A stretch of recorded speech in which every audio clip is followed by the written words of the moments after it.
Glen parish. I'm 47. It's my first time in Scotland, and I wanted to come and have a go at all the locks. Anybody can do anything if you have to think positive in your life and always have a go if you want to try something new.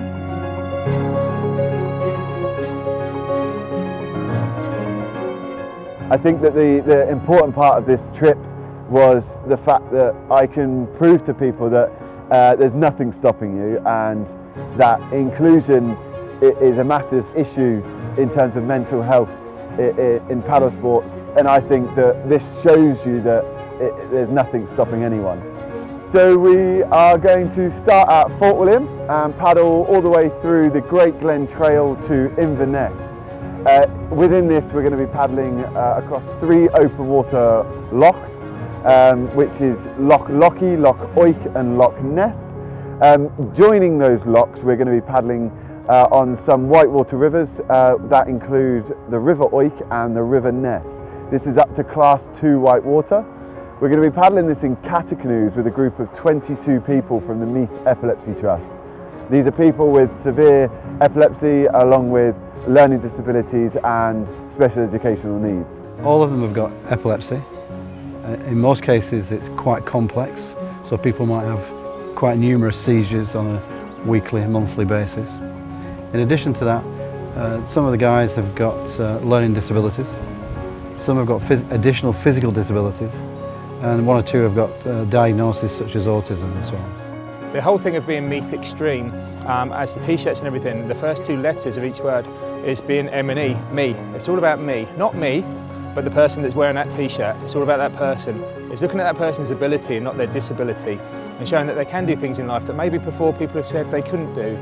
One of the things we feel really strongly about is trying to enable people with epilepsy to do things and experience things that they've perhaps been told they can't do, and particularly near water as it happens.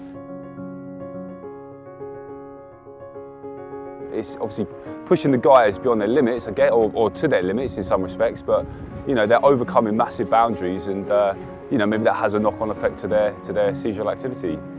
The focus and the attention and the excitement and the interest enables people to feel much better about themselves. That in itself, often we find there's a reduction in seizures, and that in itself has got to be an amazing feeling for somebody not to have to worry about the number of seizures that they would normally have. Every expedition we've done has resulted in far fewer seizures than we would have seen in the normal course of events.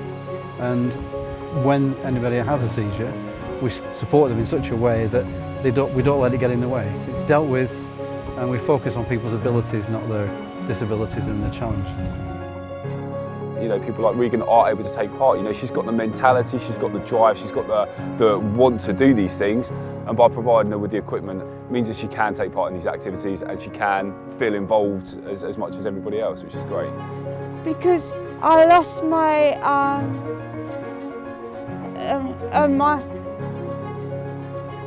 the disability of my right side when I was 5 years old because of my epilepsy.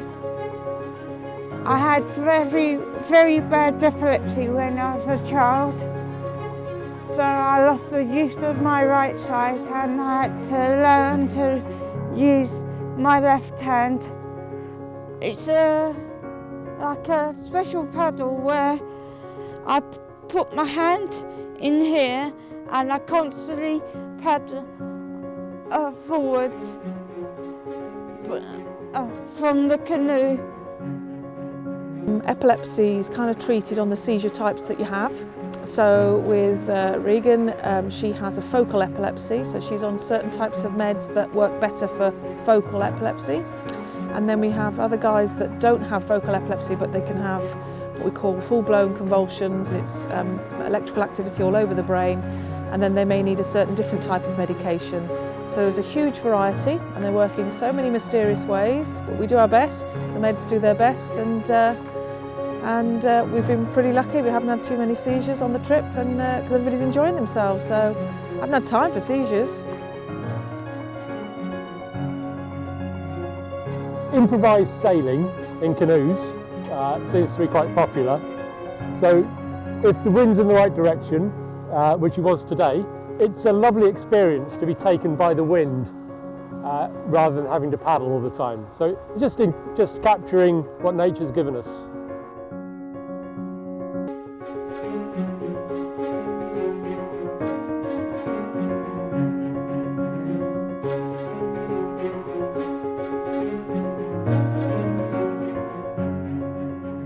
I'm humbled and really surprised as well. The catch canoe wasn't designed with disabled people in mind. It's just a lovely fit that it works for them, and that makes me feel really pleased.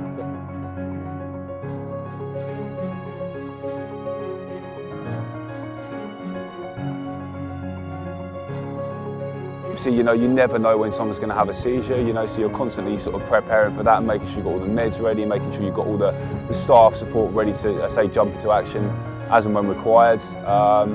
And yeah, I mean, I guess just taking as many steps as possible to ensure it is safe, but being prepared for when it, you know, there are, you know, sort of moments where, you know, you're caught a little bit off guard, but, you know, it's just quick thinking, quick acting that ensures the guys are as safe as possible.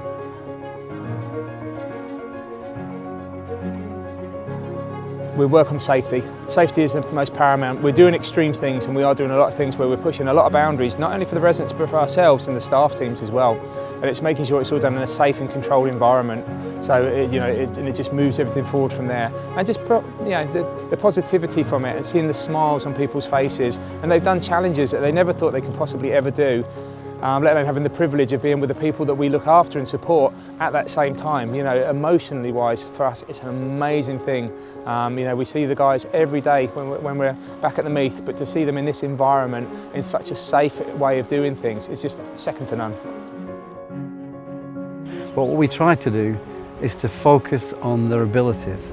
We deal with the disabilities, or we deal with the challenges, but we try to focus on their skills, their abilities, and their hopes and aspirations, rather than the day-to-day grind of dealing with the challenges that they have to deal with. So yeah, we focus on the good stuff, the positive stuff, and with a bit of luck they'll go away and feel so much better as a result of it.